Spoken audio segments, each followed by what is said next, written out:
You're listening to Keeping It Real with Janine, your guide to living an authentic, healthy life podcast. I'm Janine Strong, and every 2 weeks, I have an inspiring conversation with an ordinary person leading an extraordinary life. My conversation today is with Lynn Fraser, and we're going to talk about a subject I've been wanting to do for a while, PTSD. I really like conversations with people who are not only experts in their field, but have also had a personal experience. In 2005, Lynn was punched off of her bicycle by a mentally ill stranger as she rode to work one morning, and this led to her developing PTSD.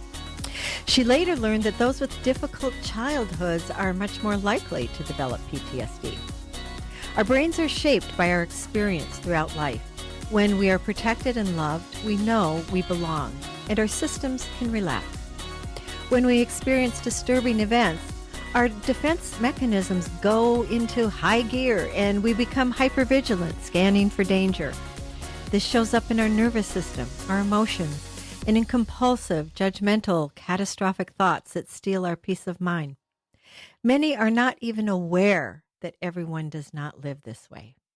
So I'm really looking forward to hearing Lynn's journey of discovery and healing. Hi, Lynn. I'm so glad to have you on my podcast. Hi, so much. Thank you so much for having me here. I'm happy to be here too. Oh, I so admire people who have been able to take an adversity and use it to inspire others and as a springboard to help others. And you are the perfect inspiration for that. Oh, thank you.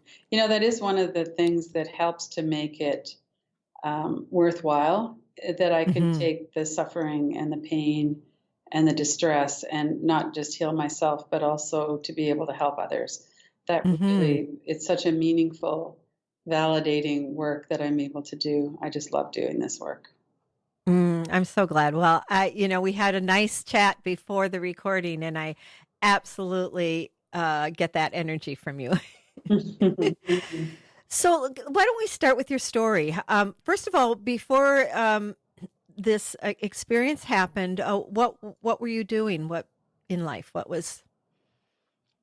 Well, Who were you? That's a big question. I had been working actually doing accounting and bookkeeping, mostly for nonprofits. So I worked with the AIDS organization in Calgary for 7 years. I worked for I was a feminist activist, worked in that area for a long time in the 80s. And then in the mid-90s, I kind of burned out of working at a place that I cared so much and started doing accounting for other people. And at the time that I was assaulted, I was actually working downtown Calgary in a big company and doing financials and that kind of thing. Not my passion, but it was something that I was able to do and do well, and it was fine. So you were on your way to work when this incident happened. Is that correct? Yeah, and it was November, so it was cold. There wasn't any snow, but it was cold. And I didn't know there was a woman just behind me who was riding her bike to work as well. And lucky for me, she was, because that's really actually what saved me. And so I was riding along, and this guy came up. He had a shaved head. He didn't have a shirt on, which was pretty alarming, given how cold it was.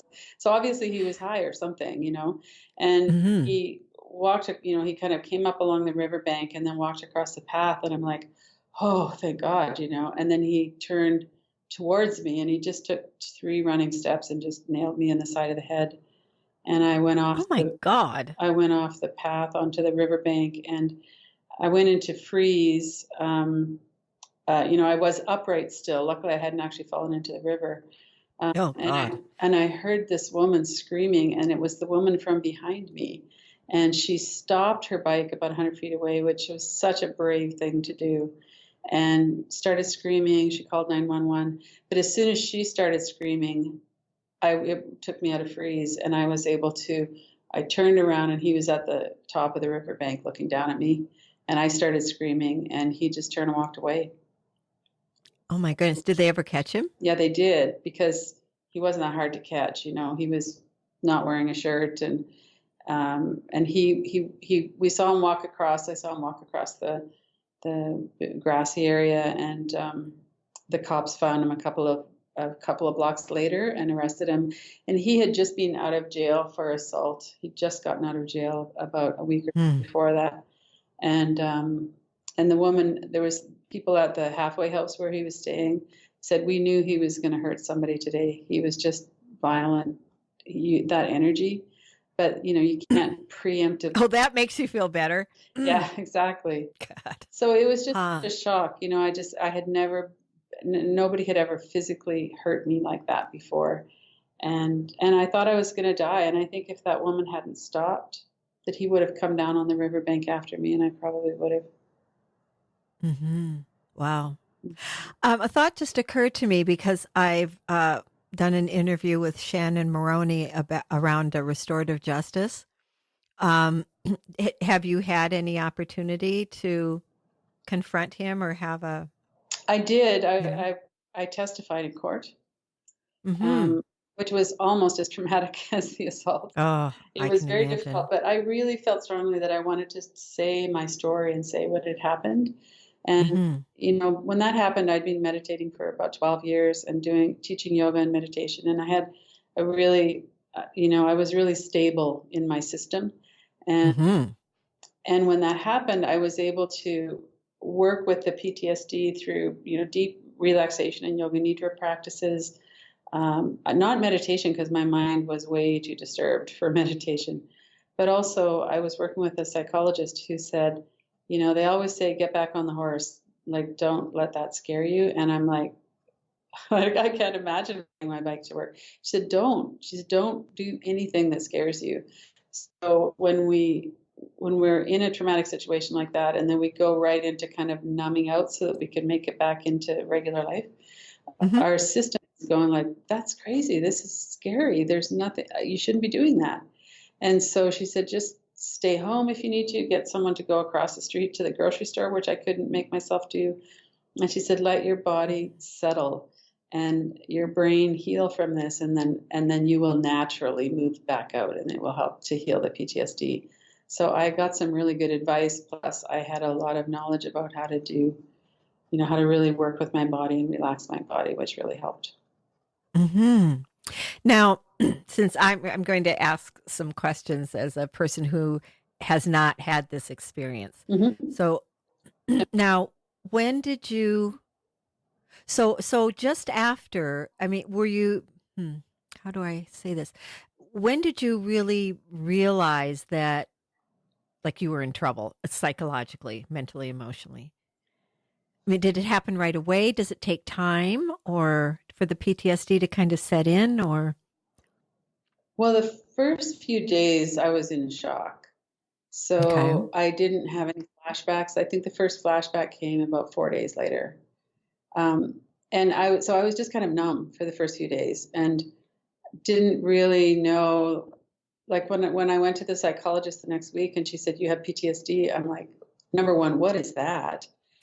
That was going to be the question I was going to ask you next. So since you're asking it, well, let's talk about what is PTSD before we go on. It's a response in our body to being threatened or to experiencing violence or the threat of violence or some traumatic event. And so there's there's a few major kinds. So there's complex PTSD or developmental trauma, which happens mostly in childhood. There's a disconnection, a feeling of I'm not safe. And that happens when people are in violent homes. And it also happens when there's emotional neglect, the child is just not attuned to, or where the parents are really struggling. We talked before about, financial pressure and all kinds of pressure people are under now. And so these children are growing up with either harm being done and abuse, or at least neglect, where they're feeling really alone. And or they could have a good home situation, but maybe getting bullied at school. Exactly. And parents don't have to actually be perfect. You just have to be good enough. And good enough, what they're saying is about 30% of the time the child has to feel like somebody's there for them. So that's not a really high bar, but it's an important. No, it isn't. And a lot of people don't have that. So one of the things that happened after I started really looking into PTSD is, so there's shock trauma, which is what I had. It could Okay. be an accident. It could be something like that too. Um, it could be that the woman behind me who witnessed that, she said, I was just about to pull over around and pass you when I saw the guy. And so she said, that so could have been me. And so she was very affected by it as well. Um, people that go into the military, all of our first responders, police, ambulance, all of those people that are always dealing with this chronic violence and distress and human misery and suffering, a lot of them have PTSD because of the accumulation of just seeing that and feeling feeling helpless and not being able to do anything about it. So the shock trauma, like crisis trauma, and then there's the ongoing kind of chronic trauma. And when you have childhood trauma, when you have developmental trauma, your brain and your nervous system doesn't develop in a healthy way. And so, all of the neuroplasticity of the brain and the synapses and everything that's happening in the brain, if you have a connection and you feel safe and you're parented, you're in a family, then your brain develops differently than if you're not. And so that early childhood developmental trauma really sets us up for PTSD later in life. So if a crisis happens or we go into, the military or something like that, our systems aren't as resilient. They're not as healthy. And so part of healing trauma is that we're able to regrow some of those healthier patterns. But I went to a yoga nidra class 4 or 5 days later and laid down in crocodile pose, which is where you've got your hands in front of you, you're lying on the floor with your head in your arms kind of. And that was when I really got it, because I couldn't lay there. I just started to panic. And I got up and, just tried to kind of calm my body, but I was panicking. And that happened several times over the next few months. I was standing at a corner in Calgary and some guy I heard footsteps coming behind me and he was just trying to catch the walk light, But for me, I just went into a full panic, like, oh my God, he's going to hit me or something, So I saw a lot of that and also the flashbacks. I would have flashbacks to different parts of the scene. And, I got some good treatment. So that really helped. And I also knew my own mind really well. So that helped a lot as well. Now, in the position, the crocodile position that you were in yoga class, was that similar to the position that you ended up in when you got thrown off your bike? No, it wasn't. No? It was just, I think what had happened was I was starting to come out of shock and I was starting to get flashbacks. So I think maybe before I was getting flashbacks. But this was a teacher that I'd been with a long time. I completely trusted him. The environment was absolutely safe, but it was my body. I didn't feel safe in my body. And so putting my face down where I couldn't see what was maybe coming at me from behind, that was, I think, what triggered that. So are you of the, I don't want to say opinion, but that when you have a traumatic experience that is, say it's an emotional experience, but that gets locked into the structure, the muscles of the body? Yeah, so trauma is definitely stored in the body. And I think that's why there's so much interest these days around somatic healing. And, Dr. Peter Levine his book was the only book I could find on PTSD at the time. And there's lots more now, but his work he was really a pioneer in going, trauma is stored in the body and we need to work with the body in order to release it and heal it. So the work that I do with people isn't quite the same as somatic experiencing as what he teaches, but it's based on the same principle. And so what I know about the mind and the way the mind works and the body is that we have energy and sensations or feelings that are stored in the body along with the associated thoughts. So if you were, in my situation and that had happened, I had a lot of tension in my body or contraction, or I had, the feeling of tightness across the back of my neck and shoulders.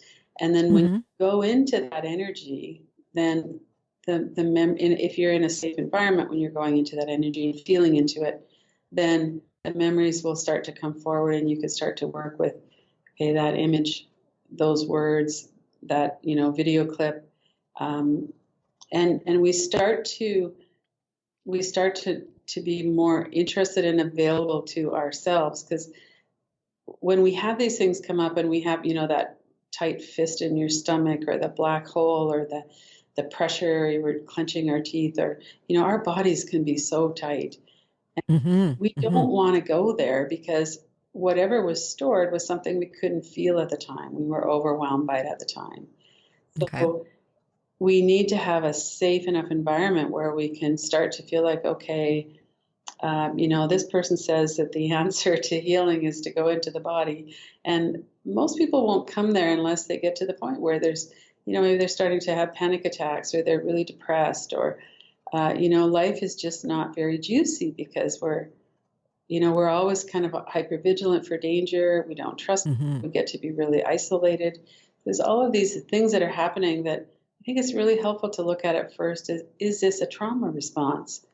And to understand, everybody that I work with, and I'm not saying that I have a sample that's big enough to really kind of apply to everybody, but everybody that I work with has some unresolved childhood trauma.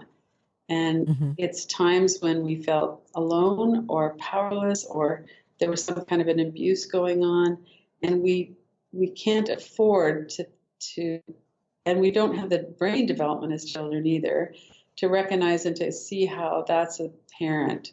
The parent has depression, or that, our parent has an addiction, or they're really busy at work, or they have a mental illness, and they're not there for us.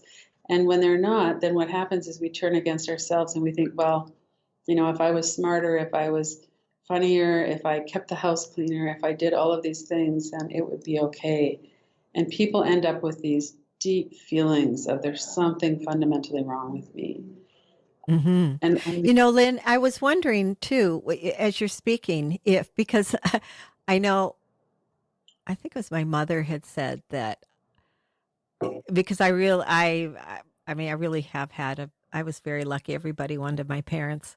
But when my sister was born, she's 4 years younger, that was really hard for me, because I'm not getting the attention anymore. Right. So it just, as you were talking, I thought, I wonder, it's possible that could be considered, kind of a traumatic experience. I'm sure it was. I had never thought of it that way. So is the difference then, and I may be wrong here, I'm kind of putting things together as you're talking, of something that could be considered a traumatic experience for someone, is that they're not feeling it. If you're feeling it, like I've got a new e-bike, which I love, but I got my handlebars caught in a fence the other day. Oh, okay. Yeah. So I had an accident, and I could have, it could have been really traumatic for me, I wasn't hurt too badly, but I'm ready to get back on the horse now that I got my new brake lever. But if it had been something where I blocked the feeling of it, would that have been more of considered a traumatic experience that could lead to, possibly a PTSD or something?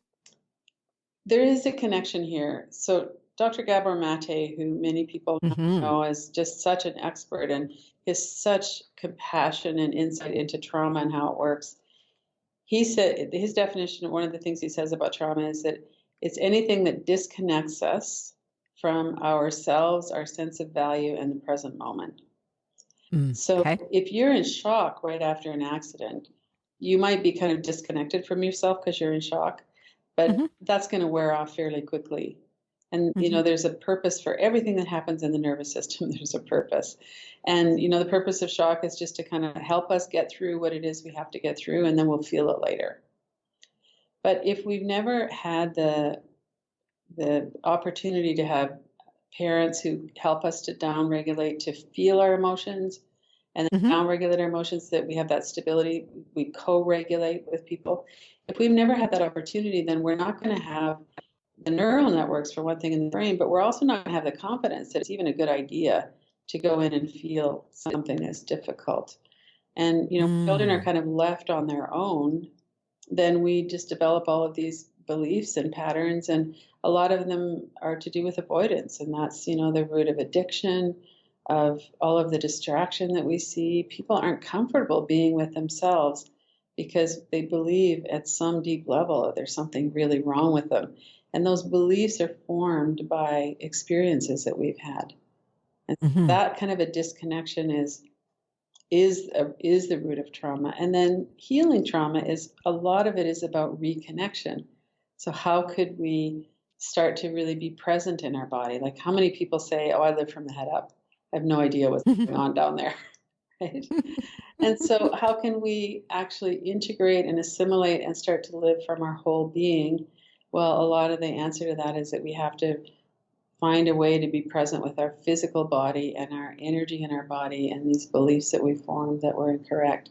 There's so much shaming, and people have the inner critic, and there's so much shaming and these core deficiency beliefs that are wrong. It's really hard to do that, and yet that's the only thing that's actually going to make a difference. We need to Hmm. find a way to be compassionate and kind with ourselves, and to really be on our own side. And that's Hmm. that's Hmm. the key to the whole thing with healing trauma. So, Lynn, I want to get to like what kinds of techniques, what kinds of things you do to help people heal.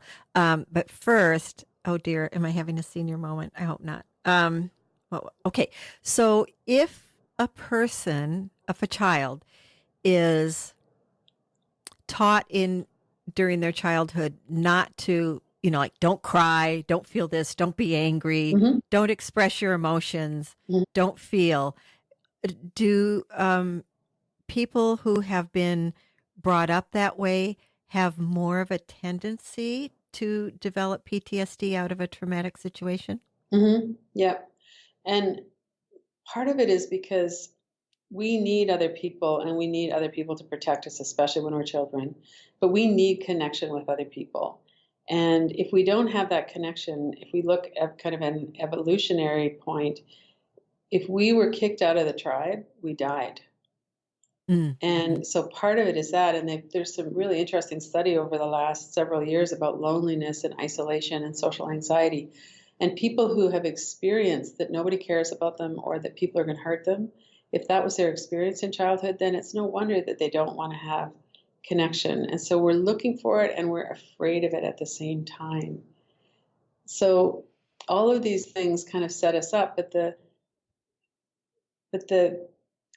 if some people are fortunate enough to have someone to connect with, and sometimes it's a teacher, or it's an aunt or uncle, or it's somebody else, a coach or something, that Mm-hmm. sees us and that values us for who we are. And sometimes that's just enough to bring us through into adulthood. And then we need to, at some point, if we're going to heal from trauma, we need to be able to do that with ourselves. We need to be able to, look at my 12-year-old and go, "Hey, you were really alone, and you were really suffering, and I'm sorry that happened, and you're not alone anymore. I'm here, and I'm not judging you. I love you." And to Mm-hmm. have that really genuine, heartfelt connection with ourselves is something we wouldn't even think was possible unless we've had some glimpse of it. Mm-hmm. Mm-hmm. I think what I just came to mind too, when I was living in northern Michigan, I joined Big Brother, Big Sister, Mm. and I had a little sister. Yeah. And I think that sort of thing, that type of one-on-one mentoring, we had, I don't regret not having kids at all, but I am feel so blessed that I had that connection with her, and we still have a strong connection. Oh, that's, Um, yeah. yeah, and it was not just for her, but for me too. Hmm. Yeah, And I would encourage, you can make such a difference, and it doesn't take a huge amount of time or money, exactly. for both of you to do something like that, to mentor a child who really could use, even if their home life isn't horrible, sometimes there's just not a connection, Yeah. or Hmm. or like her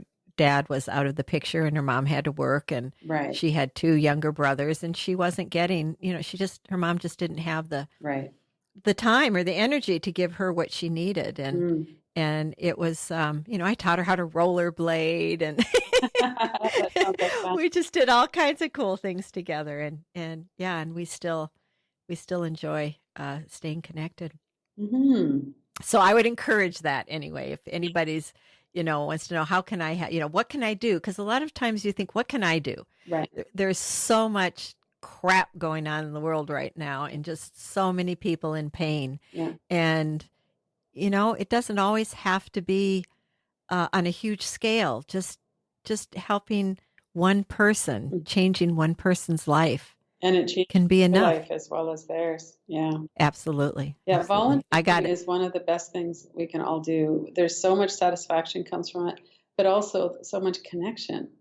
So, to help kids in school learn how to read, or, I mean, there's so many ways that we can do that, or, just to find ways to connect with other people is good for us and it's good for them. Yeah, and I think especially if like for someone who has developed PTSD, maybe they can't. I know somebody who has, and she can't work right now. Right. Yeah. But maybe volunteering, doing some kind of volunteering, something to get out of yourself, something to contribute to be with other people, if you can't work. Well, and the thing about healing from PTSD too is I feel like I pretty much have healed from that. Mm-hmm. And there are still some things that alarm my nervous system. So the thing about our nervous system is that we never forget a danger, and our ancestors evolved that way. Better to be safe than sorry. Better to stay home at night where nobody can hurt you than to go out and take a risk to be social. And so we have all of that kind of primitive brain nervous system impulse to stay safe and to isolate and to protect ourselves that we have to work with.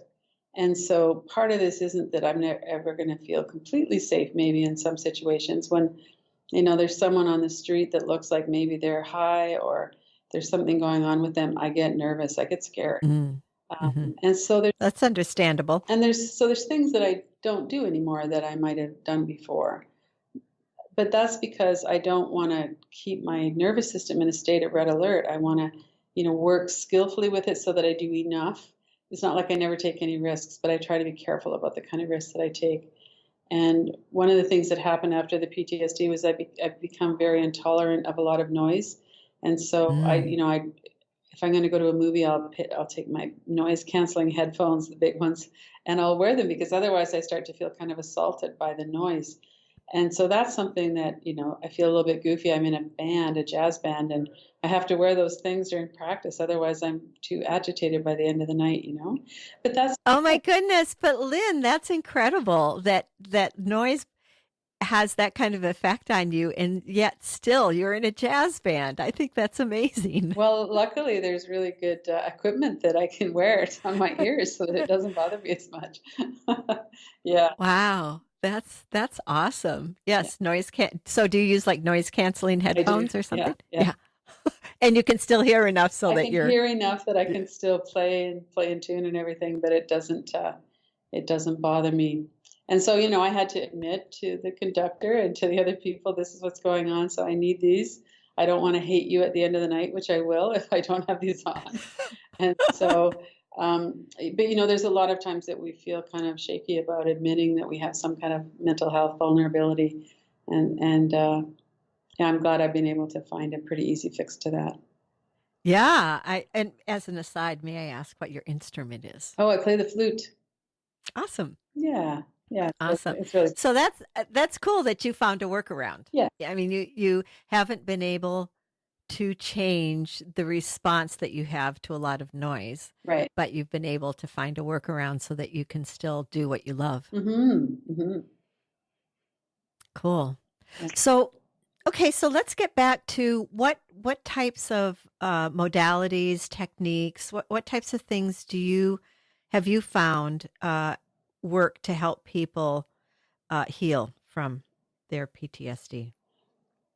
So What kind of work do you do? yeah, so for the last since 1998, I've been teaching meditation, and I began meditating in the early 90s in 93. And Hmm. so a lot of it is based on that. And I taught yoga for many years as well. So I really know a lot about the nervous system and the mind. So that's Hmm. part of it. And part of it is I'm trained in the living inquiries, which is a method developed by Scott Killaby, who started looking at it's a mindfulness inquiry based on an old Buddhist tradition. And we start Hmm. looking at, if I feel threatened, what's going on? So there's words, there's pictures, and there's feelings and sensations in the body. And so it's a very embodied mindfulness inquiry. And then, Hmm. everything that I've learned about trauma and developmental trauma over the last several years. So a lot of it involves, all of it involves creating and helping to create a safe enough environment where people feel like they can actually go into their body and notice what's here. So if someone, for instance, has a feeling of heaviness in their chest. So we Hmm. look at that and we go, okay, how would you describe that to a scientist? Is it, well, it's heavy, it's moving, it feels like it could suck me in and I'll die, or it's black, or it's pressing out against my, my ribs and I feel like I can't breathe. So we get a little bit clinical about how would you describe it. And Hmm. then another question we look at is, does it feel like that energy is here to hurt you? Oftentimes Hmm. when we have pain or if we're having something that's constricting our breath, it feels like it's here to hurt us. And when we look into it every single time, it's no, it just wants to be seen. It wants to tell me something. It wants to warn me. It wants to be connected because it's trauma that's stored in the body. So That's awesome. Now, yeah. when you do that, Hmm. is because I've done some like breath work training and Hmm. different things.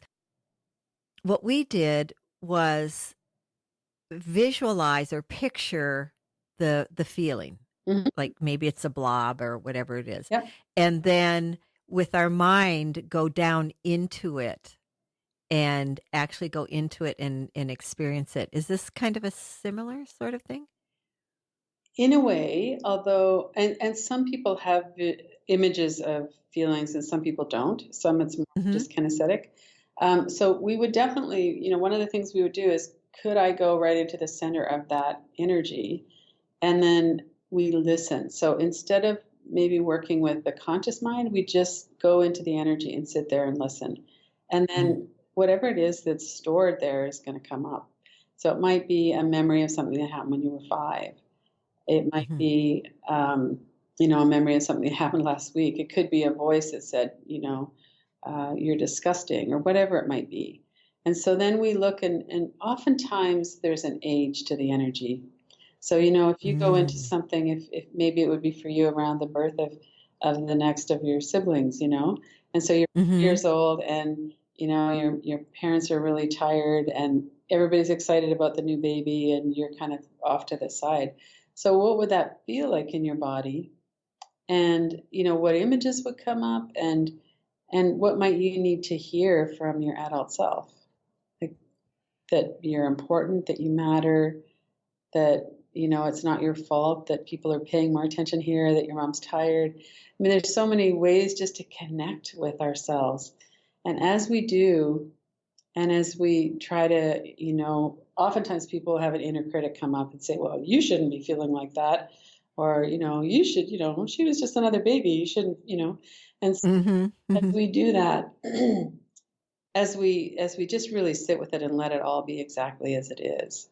And also we can stay grounded in the present moment. We're grounded in awareness of, these are experiences that I've had, this is stored trauma, and there's more to me than the experiences I've had, and there's more to me than the beliefs that I formed. And so to come back into awareness or witnessing, that's also really important because that helps us to be able to stay grounded and present with ourselves. And that's the opposite of disconnection. Mhm. So oftentimes when Mhm. people are feeling something like that in the body, we want out. We don't want to feel it. We dissociate or we daydream or we go, work a lot, or there's all kinds of ways that we get away. But Mhm. we need to be able to stay present. And so That's the whole practice. So for me, part of the reason people work with me is because I know a lot about trauma, and I can say, okay, this thing that's happening right now, that's a trauma response. And this is how it works for everybody. So everybody in that particular situation is going to have some kind of fight, flight, freeze, reaction to it, because we're trying to keep ourselves safe. And a lot of the times we don't recognize it. We can't see the patterns that are happening. And so I'm able to kind of be the grounded person who can help people stay.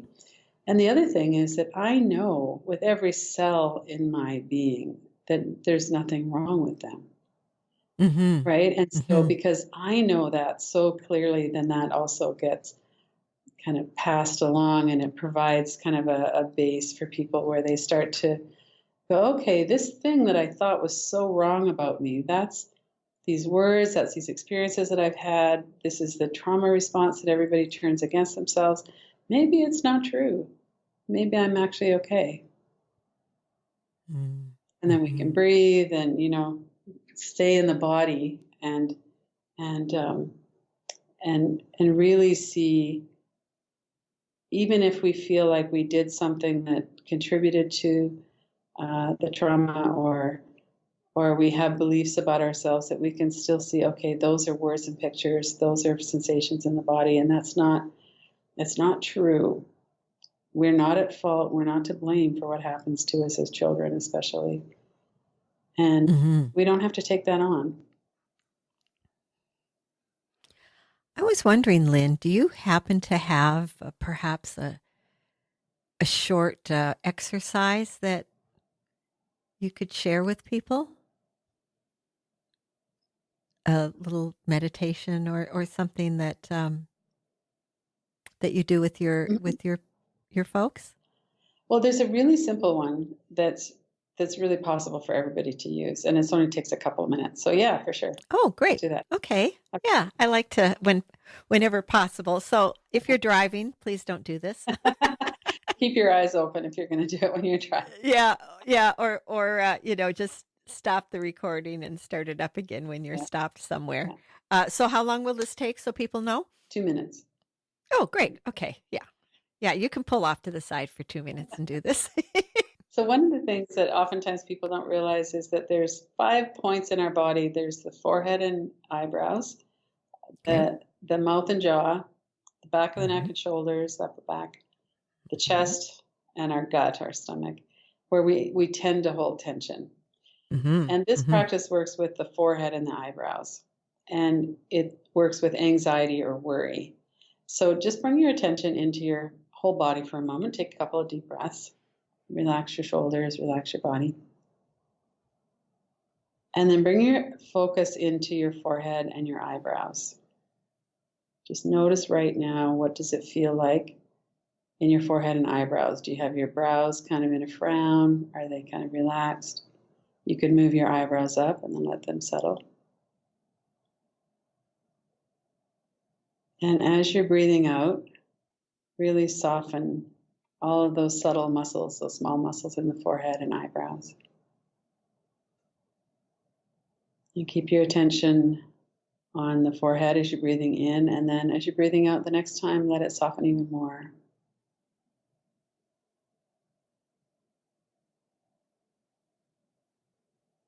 And then keeping your attention on your forehead and those muscles, bring to mind something that you worry about. Could be something you're worrying about right now or something else from the past.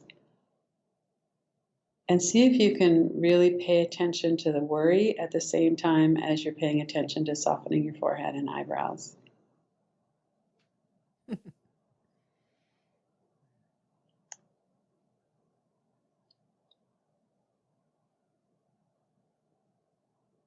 And every time you get kind of engaged in the worry, maybe you've lost focus again on the forehead, just bring yourself back to that. Soften your forehead, your eyebrows, your eyes. And see if you can call up that worry. See the images, hear the words as you soften your eyebrows and your forehead.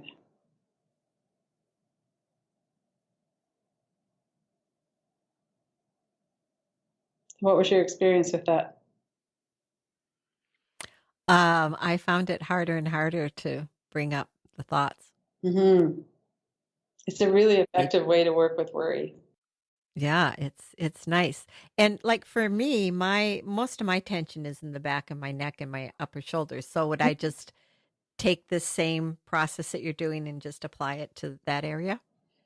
You could. The worry thing tends to work more with the forehead, but Okay. what one of the instructions there was that on the exhalation, let it soften.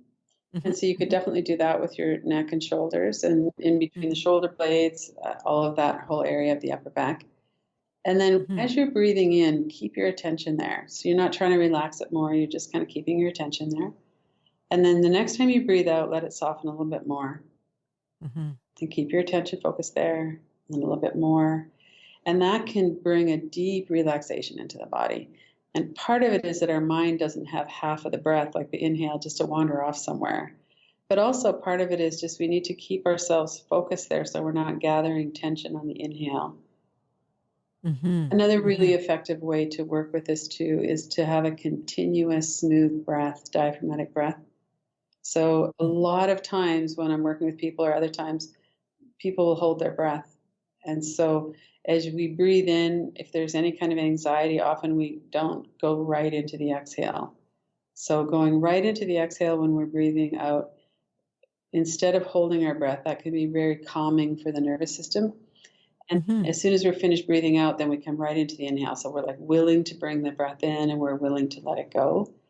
And that, there's so much of healing PTSD has to do with the nervous system. And breathing in a smooth, continuous way signals our nervous system that we feel safe. And then as we feel safer, that signals the body that it's okay to relax. It's okay for the breath to get deeper, even. And so we start to go in a positive direction with the nervous system. And our nervous system starts to experience what it's like to be relaxed and healing. Hmm. Interesting. So, because there are some yogic practices where you hold the breath, but for the purposes of what we're trying to do here, more of a circular, continuous Right. in and out is much more beneficial. So the practices where we would be holding the breath or breathing out longer than we're breathing in, those kinds of things are practices Hmm. we would do for us, as a practice. But as a regular 24-hour a day breath, it's really quite damaging to the heart muscle to be holding our breath all the time. And it's really common with anxiety and trauma. And so if you can just do that one thing, is just to start to make your breath continuous and diaphragmatic and smooth, that will increase your nervous system health and resilience more than anything you could do. And it's very Hmm. simple. Hmm. Yeah. Yeah. And so I would say too, try to be aware of when you're holding your breath. Yes, yeah, Notice that so yeah. that you can change it. The first step is always awareness. The first step in change is Hmm. always awareness. We need to know what it is that we're doing. And so most people will hold the tension in their body in a certain way or certain place. And so if we know that, then you can go right to the neck and shoulders, because if you relax those, then the whole system will relax. Hmm. Wow. And Lynn, did I read that you do a free meditation online every day? Every day, and it's Wow. almost 4 years now, which is amazing. So it's at 8 o'clock Eastern in the morning, and we meditate or do relaxation exercises. It's all guided practices. So one of the things about trauma and anxiety and depression as well is that our mind is not very steady and stable. So it's Hmm. very helpful to have a guided practice. And Right. it's free. It's all on my website. You can get the link to it, and you just come. And some people come every day and they have for years, and other people come for a while and then life gets in the way and they come back again. It's really a wonderful group of people. Well, I have to say, Lynn, I'm impressed every day. I was impressed with myself doing the podcast every other week for 3 years, but Yes, well, that kind of you beat me, consistency, girl. right? Well, and I love doing it so much because I get a lovely meditation and relaxation as well. But I Sure. also, we connect with the people that are there, and it's Hmm. wonderful to be able to do that. So people can get that on my website. It's lynnfraserstillpoint.com. So it's Hmm. And Lyn. spell Fraser, just because there are different ways Yeah. to spell it, I think. So it's Lynnfraser, and then still point. hyper-vigilant.com. Okay, great. And what other services do you offer people? I do a lot of groups and classes. The one that we're working on right now is Friends with Your Body. And I'm also Mm-hmm. working on a book of that title. And a lot of it is about healing trauma somatically in our body, the kind of things we've been talking about. And I work individually with people as well. And you can get all of that on my website. Sometimes I do in-person retreats. I'm doing a women healing trauma retreat at the end of September here. And I do women healing trauma groups as well online. Most of what I do is online. So if you're not in Nova Scotia, that's not a problem. Which most people probably aren't. Yeah, there's not very many people live here. Yeah. And what's the name? I know you've also have a book that's already been published. What's the name of the book that So your that's, first book? yeah, Friends with Your Mind, How to Stop Torturing Yourself with Your Thoughts. And it's available on Amazon as a paper or Kindle. Great. Great. So people, what's the best way for people to contact you? Is it through your website? Mm-hmm. The website is good, or they could email me, lynnfraserstillpoint@gmail.com. Yeah, and I'm always happy to hear from people. I really recommend that people come to the morning practice if they can. I mean, it's not morning in Europe. Lots of times, there's people from Europe as well. But come, it's 8 o'clock in the morning Eastern New York time, and it's free. It's every day I'm there live with people. And I've seen a lot of people just come to that. And then sometimes they come to my classes. I feel so strongly about the benefit of regular practice that if you come to the practices regularly, like, half or 3/4 of the time, then you come to my classes for free. And I feel so strongly that it's beneficial. I've seen it so many times. People are like, I always used to hold my breath and now I don't. And it's really made a difference in my nervous system. Or, I just understood this. Wow, I didn't know that was trauma. I didn't have it as bad as some people, so I just thought that wasn't trauma. So it's really helpful to understand that too. Is there a way, like that would be 5 o'clock in the morning for me. There's just no way. I'm trying to think, like, is there a way that it could be recorded so that, like, when I get up, I could do it? You could, yeah. And so my YouTube channel has, I don't know, 800 of them or something like that on there. Oh my. It's Lynn Fraser Stillpoint, and there's inquiries on there as well as things for your nervous system, things about trauma. Insight Timer is a popular meditation app, and I'm on there. Cool. That couple of minute thing with the worry in the forehead is on there as well. And Udemy, there's courses on there, and yeah. Now, what's Udemy? I don't know that. Udemy, udemy.com is a online course. You can take courses from there. So there's one I have on there about anxiety, one about crisis trauma, and one about breathing, and a couple of things. So all of that stuff you can see through my website. So that's the best place to go, and it's a portal to everything. I have a weekly blog newsletter where I cover different things around trauma as well.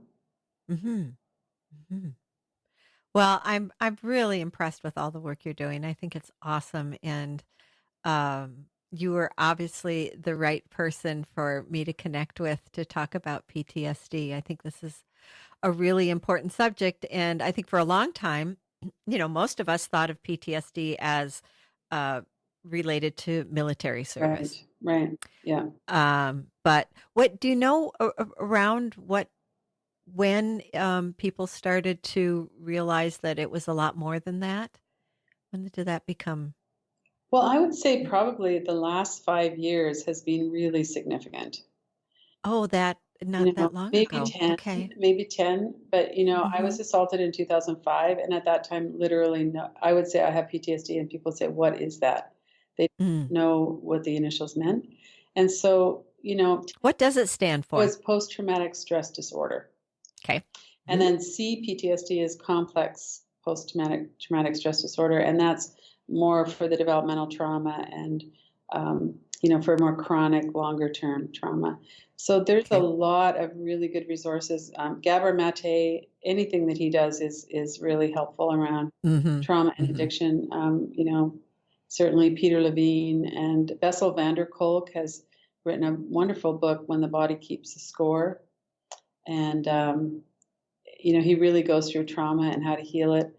There's a lot of understanding now. You can find almost everywhere trauma-informed yoga classes now. And Hmm. it's really, over the last 5 years especially, there's just been this explosion of, psychotherapists going, hey, maybe we need to be working in the energy in the body as well as just talking about it.